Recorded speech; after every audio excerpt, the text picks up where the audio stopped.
आज मरीम नवाज का बयान ले लीजिए, जिन्होंने इमरान खान को तनकीद का निशाना बनाया और कहा कि इमरान खान का मसला हल करना 3 दिन से ज्यादा का काम नहीं है। ये शख्स यानी इमरान खान मुल्क के लिए खतरनाक है। ये भी कहा कि सारे इदारों का इत्तेफाक राय होना चाहिए कि ये शख्स यानी इमरान खान फितना है, फितने को अनजाने में मजबूत होने का मौका ना दिया जाए। मरीम नवाज साहबा जो कह रही हैं, क्या वो दुरुस्त है? हाँ या नहीं के ऑप्शन है हमारे तज्जियाकारों के पास। बेनज़ीर नहीं अलीना, दुरुस्त नहीं है। ये बात मैंने पहले भी कही थी कि एक सियासतदान को नॉकआउट करना सिर्फ वोटर का हक होना चाहिए और किसी इदारे का नहीं, ना अदलिया का, ना इस्टेब्लिशमेंट का। ये जो -1 फार्मूले बनते हैं और जब ताहियात नाअहल किया जाता है तो आप वोटर से और पाकिस्तान की आवाम से उनका एक बुनियादी हक छीनते हैं, और वो बुनियादी हक है वोटिंग का। वोट करना एक बुनियादी हक है, इलेक्शन में हिस्सा लेना एक बुनियादी हक है।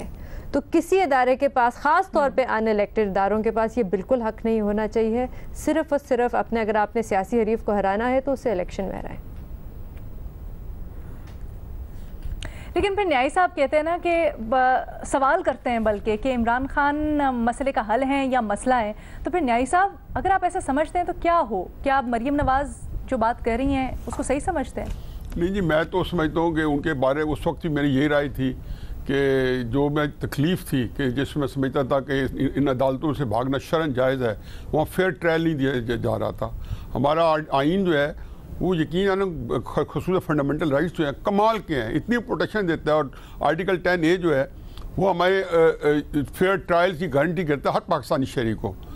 तो 3 दिन में तो पाकिस्तानी कवानीन जैसे हैं और जो हमारे कानून शहादत है उसमें तो आप किसी को फेयर ट्रायल नहीं दे सकते। वो तो वही हाल होगा कि जैसे शहबाज गिल को आप लेके गए तो अतमिनल साहब ने बिल्कुल सही उनकी ज़मानत दी है। भाई आपका केस है तो बताएं। आप अभी तक जो है सेबर रैटलिंग कर रहे हैं, हवा में तलवारें चला रहे हैं। तो मरीम नवाज साहबा का ये कहना, लेकिन ये मैं बता दूं कि जो फितना या जो भी है वो अगर जो कह रही हैं वो कोई 3 दिन में तैयार नहीं हुआ। अगर वो कोई 8-10 साल में तैयार हुआ है तो उसके बाद उसको टाइम भी इतना तो मिलना चाहिए। 8-10 साल तो नहीं, लेकिन 8-10 महीने तो मिलनी चाहिए कि वो चला जाए। लेकिन मसला ये है कि इमरान खान साहब के जो खिलाफ जो केसेस हैं अगर हैं तो क्यों नहीं ला रहे? मजबूरी ये है कि जी किसी में आ जाता है जी कोई बंदा जिसने 250 मिलियन $200 लाने थे तो उसके अंदर कोई और भी मुलव्वस है इमरान खान साहब के अलावा, वो नहीं चल सकता। फलां इसलिए नहीं चल सकता कि जी उसके अंदर किसी और का नाम आ जाता है। इस तरीके से पाकिस्तान नहीं चलता। अगर हम करना है तो उनको चलाएं, उन्हें बताएं लोगों को कि इमरान खान साहब के करतूत क्या क्या रहे हैं। कि सबसे ज़्यादा मुआशी स्कैंडल आपकी TV पे निकाय जितने इमरान खान साहब के दौर के हैं, किसी दौर के अंदर इतनी करप्शन के स्कैंडल्स मैंने नहीं देखे। हर चीज़ में, दवाइयाँ क्या, LNG क्या, फर्नेस ऑयल क्या, हर चीज़ हम देखते हैं। आटा, चीनी, दाल, जो मर्जी कर लें। एक लूट सेल थी, लेकिन यह कि कोई लगता नहीं है कि इसको चलाया जा रहा है। चलाया जाना चाहिए, लेकिन 3 दिन वाली बात जो है ना, मैं एग्री नहीं करता हूँ। उनका हक है कि जब जो भी चले फेयर ट्रायल मिले उनको। आर्टिकल 10 गारंटी करता है। ठीक है शहजाद। सबसे पहले तो क्योंकि अभी आपने मरीम नवाज साहबा के हवाले से सवाल किया है, कल जो मजहबी नफरत अंगेजी थी जो रियासती तौर पे फैलाई गई, मैं उसकी मजम्मत करना चाहूंगा क्योंकि PTV स्टेट टेलीविजन है, उसके जरिए फैलाई गई। अगर किसी सियासतदान को लगता है कि बहुत जरूरी है मजहब का गलत इस्तेमाल करके मजहबी नफरत फैला के सियासत करनी है तो उसको शौक है तो वो करे, लेकिन टैक्स पेयर के पैसे से सरकारी और रियासती इदारों को इस्तेमाल करके कम से कम ये ना काम करें। ये टैक्स पेयर हमारे पैसे से चलता है तो ये रियासती इदारों को आप इस्तेमाल ना करें करते हुए। जहां तक मरियम साहिबा ने आज बात की है, मैं हैरान हूं। अभी हम यहाँ पे बैठ के रोज तनकीद कर रहे होते हैं इमरान खान के ऊपर कि वो चाहते हैं कि एस्टैब्लिशमेंट न्यूट्रल ना हो, बल्कि एस्टैब्लिशमेंट हक और बातिल में से हक का साथ दे, और वो हक पर है, दूसरे बातिल है। तो यहाँ पे मरीम नवाज साहबा अब वही उसी किस्म की बात कर रही हैं कि तमाम इदारे एक हो जाएं, चाहे सियासतदान हो, उसमें अफवाज भी हो, अदला भी हो जाए, और इमरान खान को खत्म कर दें किसी तरह। 3 दिन में उनको सॉर्ट आउट किया जा सकता है। मेरे ख्याल से हम जब ये बात कर रहे होते हैं तो ये बजाय इसके कि दूसरे सियासतदान बात सुने और ये इस पे अमल करें कि सियासी मसाइल कल सियासतदानों ने निकालना है। यहाँ पे हर कोई यही रिक्वेस्ट कि फौज भी साथ मिल जाए, अदलिया भी साथ मिल जाए, और किसी ना किसी तरीके से इसको खत्म कर देते हैं। मेरे ख्याल से इससे आगे बढ़ने की जरूरत है। ये तरीके नहीं होने चाहिए, और अब हम सब माजी से सीख चुके हैं, इनको भी सीख लेना चाहिए। सुहेल वड़ाइच साहब। नहीं, देखें, मेरी नजर में तो जमहूरियत ही तमाम मसाइल का हल है। और आइन ही तमाम मसाइल का हल है। आइन के अलावा कोई भी तरीका किसी को सियासत से आउट करना या नॉक आउट करना ये गलत है। उसका तरीका सिर्फ और सिर्फ इलेक्शन है। मेरा ख्याल है कि इमरान जितने भी बुरे लगे किसी को, मरियम साहबा को चाहे फितना लगे चाहे बुरे लगे, लेकिन फिर भी उसका तरीका यही है कि पॉलिटिक्स के मैदान में उनका मुकाबला किया जाए और उनको लड़ के मैदान से निकाला जाए।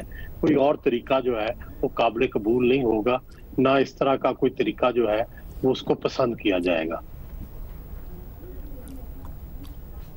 मज़हर अब्बास साहब, क्या वजह है कि हमारी जो सियासी क़यादत है वो यहाँ पर आ गई है, इतने सख्त जुमले एक दूसरे के खिलाफ, चले कारकर्दगी के ऊपर बात करें या पॉलिसीज़ के ऊपर तनकीद करें, बट इस तरह की बातें करना और फिर इदारों को दरमियान में उधर से भी देखें यही होता है, इधर से भी यही होता है।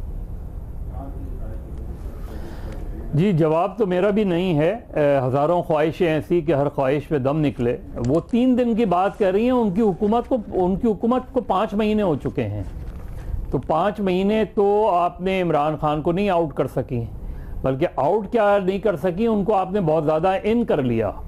और वो जहाँ वो आउट हो रहे थे तो उनको आउट होने से आपकी अदम एतमाद तहरीक ने बचा लिया। यानी बज़ाहिर आपने अदम एतमाद के ज़रिए उन्हें माजूल कर दिया, लेकिन अदम एतमाद के ज़रिए असल में आपने उनको दोबारा लोगों के दरमियान खड़ा कर दिया। तो अपनी गलतियां तो रियलाइज़ करें आप।